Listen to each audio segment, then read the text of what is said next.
अस्सलाम वालेकुम जी, hope you are doing good. This is Usman Abid and you are watching my YouTube channel.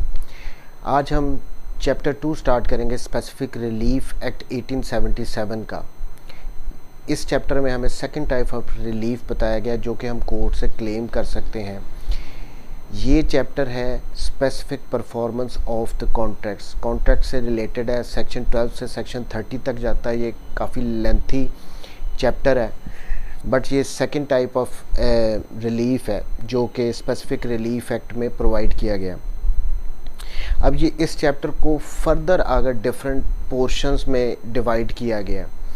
सो जो पहला पोर्शन है वो है इसका contracts which may be specifically enforced, यानी पहले पोर्शन में ए पोर्शन जो इसका है उसमें वो कॉन्ट्रैक्ट्स बताए गए हैं जिनको स्पेसिफिकली इन्फोर्स करवाया जा सकता है, जो कि इन्फोर्सेबल होंगे। सेक्शन 12 को देखते हैं। सेक्शन 12 की हेडिंग है cases in which specific performance enforceable. ये जो सेक्शन 12 है ये एक जनरल सेक्शन है। इसमें 4 डिफरेंट किस्म के सिनेरियोज बताए गए हैं कि अगर उन सिनेरियोज में आपका केस फॉल करता है तो आप एक सूट फाइल कर सकते हैं for the enforcement of the contract. ये स्पेसिफिक किस्म का रिलीफ आप क्लेम कर सकते हैं कि जो मेरा कॉन्ट्रैक्ट है इसको इन्फोर्स करवाया जाए।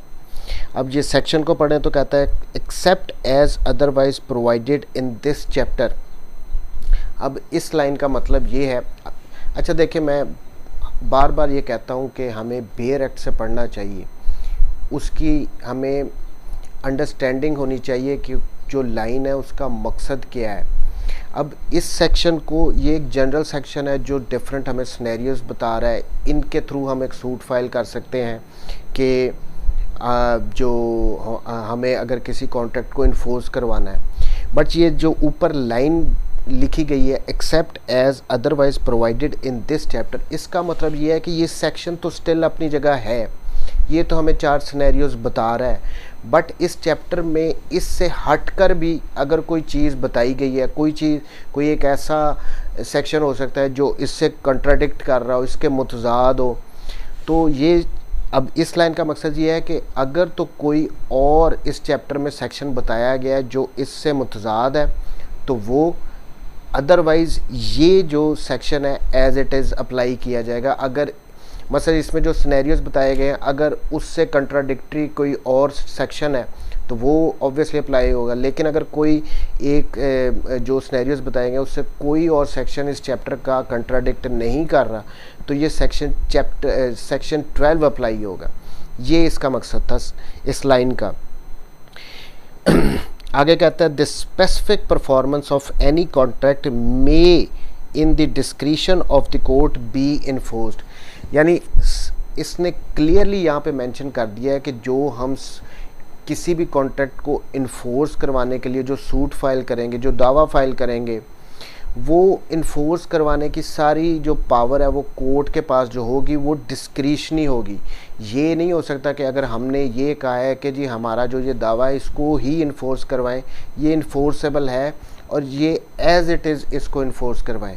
अब यहाँ पे डिस्क्रिशन का मतलब ये है, दो आपका कॉन्ट्रैक्ट जो है वो इन्फोर्सेबल बनता है जो आगे 4 सिचुएशंस बताई गई हैं उनके मुताबिक, इवन देन ये कोर्ट की डिस्क्रिशन है कि वो आपको एज इट इज़ जो आपका कॉन्ट्रैक्ट है उसको, जो इन्फोर्सेबल कॉन्ट्रैक्ट है उसको इन्फोर्स करवाए या फिर वो आपको कोई अल्टरनेट रेमेडी दे दे, कोई कंपनसेशन वगैरह दे दे। सो यहाँ पे क्लियर बता दिया गया कि सेक्शंस 12 में जो आगे सिनेरियोज बताए गए हैं, दो उनमें अगर आपका केस फॉल भी करता है, आपका कॉन्ट्रैक्ट इन्फोर्सेबल है, इवन देन ये कोर्ट की डिस्क्रिशन है कि उसने एज इट इज़ इसको इन्फोर्स करवाना है या फिर कोई अल्टरनेट रेमेडी दिलवानी है। अब उन सिचुएशंस को देखते हैं, वो सिनेरियोज जो 4 बताए गए हैं वो कौन से। पहला ए, when the act agreed to be done is in performance wholly और partly of a trust, यानी किसी पे ट्रस्ट करके कोई एक्ट उनके दरमियान एग्री किया गया हो और उसको वो वायलेट कर रहा हो तो फिर आप एक स्पेसिफिक परफॉर्मेंस का जो आपका कॉन्ट्रैक्ट है उसको इन्फोर्स करवा सकते हैं।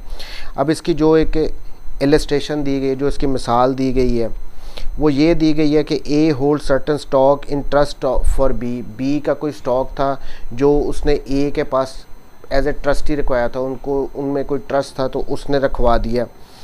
ए रॉन्गफुली डिस्पोजेसेस ऑफ द स्टॉक, जो ए है जिसके पास वो स्टॉक इन ए ट्रस्ट रखवाया गया था, वो उसको उसको डिस्पोज ऑफ कर देता है, ट्रांसफ़र कर देता है, किसी को बेच देता है या कुछ भी करता है।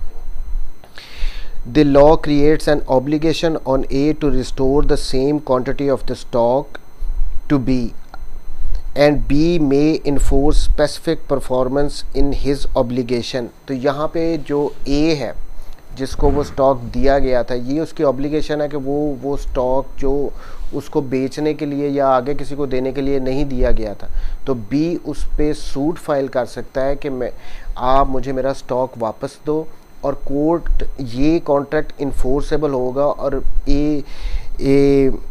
ए की रिस्पॉन्सिबिलिटी है जिसको वो स्टॉक दिया गया था, ये उसकी लाइबिलिटी है कि वो ही स्टॉक वापस करे। कोर्ट इस कॉन्ट्रैक्ट को इन्फोर्स करवा सकती है, ये इन्फोर्सेबल है कॉन्ट्रैक्ट। लेकिन बात यहाँ पे फिर वही आ जाएगी कि कोर्ट की डिस्क्रिशन है। अगर उसने सामान किसी और को बेच दिया, उसने किसी और को बेच दिया, तो ऑब्वियसली वो तो स्टॉक नहीं मिल सकता, तो उसकी रिप्लेसमेंट में कोई और स्टॉक देगा, या अगर वो नहीं दे सकता तो कोई उसमें कंपनसेशन भी कोर्ट अवॉर्ड कर सकती है, क्योंकि सेक्शन 12 के शुरू में बता दिया गया है कि डिस्क्रिशनरी पावर है।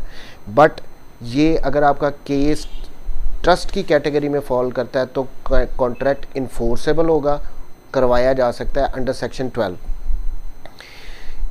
बी इसकी सिचुएशन कहती है when there exist no standard for ascertaining the actual damage caused by the non performance of the act agreed to be done. यानी आपने जो कॉन्ट्रैक्ट किया है उसको उसने जो एक दूसरे बंदे ने जिसने वायलेट किया उसने पूरा नहीं किया, तो उसकी नॉन परफॉर्मेंस से जो डैमेजेस हुआ है, जो आपको नुकसान हुआ है, उसका अंदाज़ा नहीं लगाया जा सकता। तो इस सूरत में भी आप उस कॉन्ट्रैक्ट को इन्फोर्स करवाने के लिए दावा दायर कर सकते हैं, सूट फाइल कर सकते हैं। अब इसकी यहाँ पे जो इलस्ट्रेशन जो मिसाल दी गई है वो है A agrees to buy and B agrees to sell a picture of a dead person. A ने बी के पास कोई डेड पेंटर की एक पिक्चर थी, ए ने उसके साथ कॉन्ट्रैक्ट किया कि मुझे भेज दो, बी ने कहा कि मैं आपको सेल आउट करता हूँ। उसके बाद A may be compelled specifically to perform this contract for there is no standard of set। अब यहाँ पे आगे ये होता है कि B बाद में कहता है कि जी पैसे लेके या कह देता है कि मैंने आपको नहीं बेचनी, मैंने आपको ये पेंटिंग नहीं देनी। तो A जो है वो इस कॉन्ट्रैक्ट को इन्फोर्स करवाने के लिए सूट फाइल कर सकता है। क्योंकि जो अब वो तो एक रेयर पेंटिंग थी, उसका पेंटर डेड पर्सन है, मर चुका है, एक रेयर पेंटिंग है, अब अंदाज़ा तो नहीं लगाया जा सकता कि कितना उसको डैमेज होगा। अब उसके डैमेज का अंदाज़ा चूँकि नहीं लगाया जा सकता, तो इस सूरत में भी इस कॉन्ट्रैक्ट को इन्फोर्स करवाने के लिए सूट फाइल किया जा सकता है। ये कॉन्ट्रैक्ट जो होगा ये इन्फोर्सेबल होगा, और कोर्ट इसमें जो रिलीफ देगी वो उसको ये डिक्री पास की जाएगी कि बी ए को पेंटिंग वापस करे, क्योंकि इसका अंदाज़ा नहीं लगाया जा सकता। Third one, when the act agreed to be done is such that pecuniary compensation for its non-performance would not afford adequate relief। अब यहाँ पे तीसरे में सिचुएशन में ये बात की गई है कि जो कॉन्ट्रैक्ट हुआ था, किसी बंदे ने उसको परफॉर्म नहीं कर रहा, तो नॉन परफॉर्मेंस के बदले वो जी अगर आपको कंपनसेशन अवार्ड कर दी जाए तो वो एडुकेट रिलीफ नहीं होगा, वो उसके बराबर नहीं हो सकता जो नुकसान हुआ है। अब इसकी जो एक मिसाल अगर इसकी मिसाल देख ली जाए तो किसी बंदे की कोई फैमिली का अगर कोई फैमिली से रिलेटेड कोई एक ऐसी चीज़ है, फॉर इंस्टेंस उनका कोई वास है, कोई उसके दादा का है, परदादा का है, वो वास अगर उसने किसी बी को दिया है, किसी भी उसके यूज़ के लिए उसको दिया है, लेकिन बाद में वो अगर ए उसको वापस करना से इनकार कर दे, तो अब यहाँ पे जो कंपनसेशन है वो कहता है कि मैं आपको वास वापस नहीं करता, ये बड़ा कीमती वास है तो ये बड़ा रेयर वास है, तो मैं इसके बदले में आपको इतने पैसे दे देता हूँ। तो यहाँ पे क्योंकि उस वास के साथ उस दूसरे बंदे की फैमिली की फीलिंग्स अटैच हैं, तो जब जहाँ पे फीलिंग्स अटैच हैं तो ऑब्वियसली वो कंपनसेशन तो नहीं लेगा, या अगर वो कंपनसेशन उसकी फीलिंग्स का मुतबादल तो नहीं हो सकती। तो ये कॉन्ट्रैक्ट इस किस्म का भी जो होगा वो इन्फोर्सेबल होगा। कोर्ट उसमें जो डिक्री पास करेगी वो आप सूट फाइल कर सकते हैं। कोर्ट डिक्री पास करेगी कि इस कॉन्ट्रैक्ट को इन्फोर्स करवाएगी कि उसको वापस करो। The last one, when it is probable that pecuniary compensation cannot be got for the non-performance of the act agreed to be done। अब यहाँ पे चौथी सिचुएशन में ये बात बता दी गई है कि अगर कोई ऐसी सिचुएशन अराइज होती है जिसमें जो कंपनसेशन आपको अवॉर्ड की जाएगी वो आपको मिल नहीं पाएगी, वो आप हासिल नहीं कर पाएंगे, तो इस सिचुएशन में आपको जो है वो कॉन्ट्रैक्ट का को इन्फोर्स करने की डिग्री जाएगी। इन्फोर्सेबल कॉन्ट्रैक्ट होगा क्योंकि कंपनसेशन आपको मिल नहीं सकती। अब इसकी मिसाल ये है कि अगर बंदा दिवालिया हो जाए तो उस सूरत में जो है वो वो कंपनसेशन वो कहाँ से देगा। इसमें जो एग्जांपल दी गई है वो ये दी गई है कि अगर एक बंदा था, उसने कोई प्रॉमिसरी नोट बी को दिया, फिर उस पर उसने साइन नहीं किए हुए थे। अगर वो बंदा कल ए जिसने वो प्रॉमिसरी नोट दिया था वो दिवालिया हो गया, तो जब बंदा दिवालिया होता है तो कोर्ट उसका कोई साइनी अपॉइंट कर देती है। अगर उसका कोई साइनी अपॉइंट किया है तो आप उस साइनी को कंपेल कर सकते हो, उसके अगेंस्ट सूट फाइल कर सकते हो कि इस जो प्रॉमिसरी नोट है इसको इंडोर्स करे, इस पर सिग्नेचर करे। उससे ये फ़ायदा होगा कि वो कंपनसेशन तो उससे मिल नहीं सकती, वो दिवालिया हो गया, लेकिन अगर तो वो वहाँ पे साइन कर देगा तो उसकी जो प्रॉपर्टी होगी उससे उसको जो भी पैसे प्रॉमिसरी नोट में है वो मिल सकते हैं। सो ये चार सिचुएशन है जिनमें अगर तो केस फॉल करता है तो वो इन्फोर्सेबल कॉन्ट्रैक्ट है। अंडर सेक्शन 12 कोर्ट उसकी इन्फोर्समेंट की डिक्री पास करेगी, ये रिलीफ आप क्लेम कर सकते हैं। अब आगे इसमें एक एक्सप्लेनेशन दी गई है, वो एक्सप्लेनेशन कहती है until and unless and until the contrary is proved, the court shall presume that the breach of a contract to transfer immovable property cannot be adequately relieved by the compensation in money। Court के पास जब आप ये suit file करेंगे for the enforcement of any contract जो कि enforceable होगा, तो जो कोर्ट ने अगर तो वो सूट रिलेटेड है टू इमूवेबल प्रॉपर्टी, तो कोर्ट के पास प्रिजम्पशन जो होगी ना वो ये होगी कि ये कॉन्ट्रैक्ट इन्फोर्सेबल है। पहली बात कोर्ट ये मान के चलेगी कि हाँ जी ये कॉन्ट्रैक्ट अब इन्फोर्स हो सकता है, कोर्ट ये मान के चलेगी इमूवेबल प्रॉपर्टी की सूरत में। And that the breach of a contract to transfer movable property can be thus relieved, और इसी तरह ही मूवेबल प्रॉपर्टी के केस में हो जाएगा। यानी पहली जो प्रिजम्पशन होगी जब आपने स्पेसिफिक परफॉर्मेंस की इन्फोर्समेंट के लिए कोर्ट में सूट फाइल करना है, तो कोर्ट ने पहली बात ये मान के चलना है कि ये कॉन्ट्रैक्ट इन्फोर्सेबल है, इस पे इन्फोर्समेंट करवाई जा सकती है इस कॉन्ट्रैक्ट की। ये था सेक्शन 12। अब आगे देखते हैं सेक्शन 13। सेक्शन 3 अब आगे से जो सेक्शन स्टार्ट हो रहे हैं वो डिफरेंट किस्म के सिनेरियोज बताते जा रहे हैं हमें मज़ीद। सेक्शन 12 जो था वो एक जनरल था, उसने 4 सिचुएशन बता दी हैं कि इनमें फॉल करेगा तो इन्फोर्सेबल होगा। अब आगे डिफरेंट सिनेरियोज बताए गए हैं जिनमें पार्ट परफॉर्मेंस भी होती है, कुछ कॉन्ट्रैक्ट्स आधे हो गए आधे नहीं हुए, तो ये सारा कुछ चलता है आगे सेक्शन 13 से। सेक्शन 13 की हेडिंग है contracts of which the subject has partially cease to exist, यानी जो पोर्शन था जो सब्जेक्ट मैटर था उसका आधा अगर कोई पोर्शन उसका कोई पोर्शन एग्जिस्ट ही नहीं करता, कॉन्ट्रैक्ट जब हुआ था तब कर रहा था लेकिन अब बाद में वो एग्जिस्ट नहीं कर रहा, वो ख़त्म हो गया, वो तबाह हो गया या जो भी हुआ है, लेकिन आधा पोर्शन अब रह गया, तो इस सिचुएशन में कैसे क्या कोर्ट कर सकती है। ये सेक्शन कहता है जी कि not with standing anything contained in section 56 of the contract act. अब यहाँ पे वही बात आ गई, अगर तो हमने इस सेक्शन की बेयर रीडिंग नहीं की होगी तो हम समझ नहीं सकेंगे। अब यहाँ पे सेक्शन 56 कॉन्ट्रैक्ट एक्ट लिखा गया है, अब कुछ ना कुछ तो ऐसा है सेक्शन 56 में जो सेक्शन 13 स्पेसिफिक रिलीफ एक्ट से रिलेटेड है किसी ना किसी तरह, इसी वजह से लिखा गया है not with standing anything contained. जो सेक्शन 56 कॉन्ट्रैक्ट एक्ट में लिखा गया उसको साइड पे रख देना, वो नहीं हमने मानना इस सेक्शन की हद तक। अब सेक्शन 56 को पहले हम देख लेते हैं कि कॉन्ट्रैक्ट एक्ट के सेक्शन 56 में क्या ऐसा लिखा हुआ था जो यहाँ पे ये उससे रोक रहा है। अब सेक्शन 56 कॉन्ट्रैक्ट एक्ट में लिखा है agreement to do impossible act. An agreement to do an act impossible in itself is void, यानी कोई एग्रीमेंट एक ऐसा कर लो जो कि खुद में इम्पॉसिबल है। यानी मैं आपको कहूँ कि मैं आपको चांद तारे तोड़ के ला दूंगा, आप मुझे ये दे दो, अब ये ना तो मैं चांद तारे तोड़ के ला सकता हूँ, तो ये कॉन्ट्रैक्ट जो है वो इटसेल्फ इम्पॉसिबल है, हो ही नहीं सकता, ये वॉइड कॉन्ट्रैक्ट है।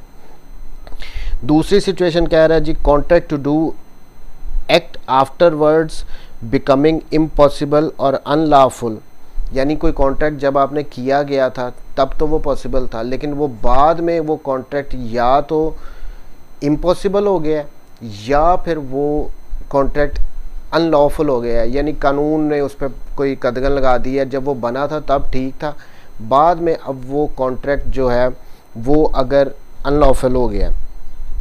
ए contract to do an act which after the contract is made becomes impossible or by reasons of some event which the promisor could not prevent unlawful becomes void when the act becomes impossible or unlawful।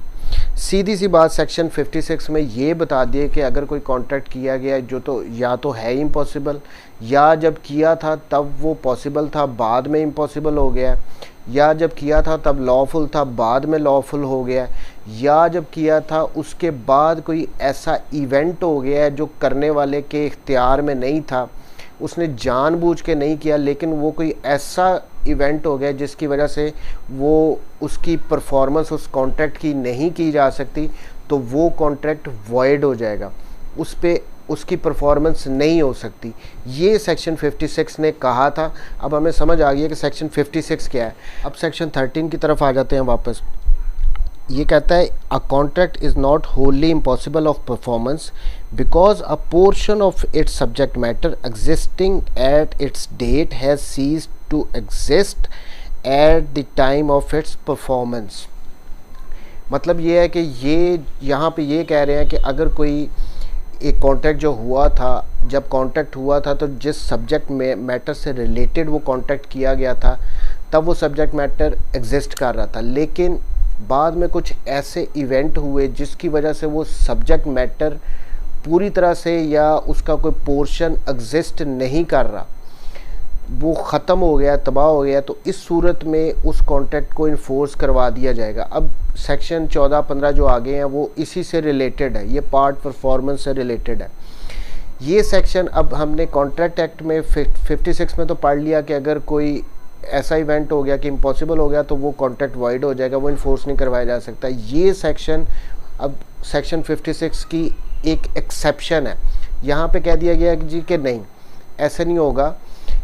जब अब इसकी एक example देख लेते हैं कि A B के साथ एक कॉन्ट्रैक्ट करता है कि मैं आपका एक घर खरीदूंगा। अब रात को कोई तूफ़ान आ जाए और सुबह उसने घर हैंड ओवर करना था, अगर रात को तूफ़ान आ जाए और उसके घर के साथ कोई अगर कोई उसके साथ कोई गैराज था या कोई गार्डन था वो सब तबाह हो जाए, तो यहाँ पे जो सब्जेक्ट मैटर था वो पार्टली एग्जिस्ट कर रहा है लेकिन पार्टली एग्जिस्ट नहीं कर रहा। अब उसने तो घर पूरा ख़रीदना था लेकिन उसका आधा पोर्शन अगर तबाह हो गया है तो इस सूरत में भी कॉन्ट्रैक्ट को इन्फोर्स करवाया जा सकेगा अंडर सेक्शन 13। ये क्लियरली इसने कह दिया है। 56 कॉन्ट्रैक्ट एक्ट में आप नहीं करवा सके, लेकिन उसकी एक्सेप्शन जो है जो सेक्शन 13 वो यहाँ पे ये कह रहा है कि पार्टली भी अगर सब्जेक्ट मैटर आपका तबाह हो गया है फिर भी वो कॉन्ट्रैक्ट इन्फोर्सेबल है, उसको इन्फोर्स करवाया जा सकेगा। यानी जिस बंदे का घर था, अगर दूसरे ने उसको लेने से इनकार कर दिया तो वो कोर्ट में जाके क्लेम कर सकता है, दावा फाइल कर सकता है कि मुझे मेरे पैसे दो और ये घर इसको करवाया जाए, इसको ट्रांसफ़र करवाया जाए। ये था सेक्शन 13। आगे जो 14, 15, 16 जितने भी सेक्शंस चलेंगे वो 17 तक आई थिंक ये जाते हैं सेक्शंस जो पार्ट परफॉर्मेंस से रिलेटेड है। आज के लिए बस इतना ही। थैंक यू वेरी मच जी। Take care. अल्लाह।